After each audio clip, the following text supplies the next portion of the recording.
Эрхэм хөдөлгөөнд оролцогч эргэж жолооч та бүхний амрыг ирээ. Тээврийн цагдаагийн албанаас өрн дулааны өдрөд ирж орон нутгийг чиглэсэн хөдөлгөөн эрс ихсэнтэй холбогдуулан хөдөлгөөнд эргүүлээр хян шалгалтыг хийн тогтмол хийн ажиллаж байна. Амрыг ирээ. Орон нутгийн замын хөдөлгөөн хяналтыг тэслэгч юм. Тээврийн гэрчлэгч жолооны хөдөлгөөн шалгалсан. Хөдөлгөөнд эргүүлээр Улаанбаатар хотоос гадагш чиглэсэн говь сүмбэр дорн говь, дунд говь, өмнө говь, өвөр хангаа, ар хангаа, дархан сэлэнг, хинти дорн чиглэлийн Улаанбаатар хотоос гадагш гарч байгаа бүх автобусуудад хөдөлгөөнд хэлбэрээр хяналт тавин ажиллаж байна.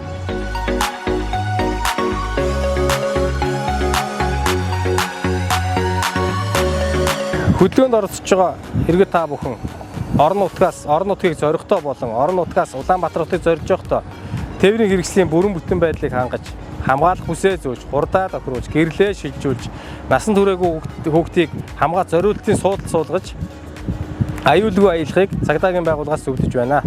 Бид хичээж байна. Та ч бас хичээгээрэй.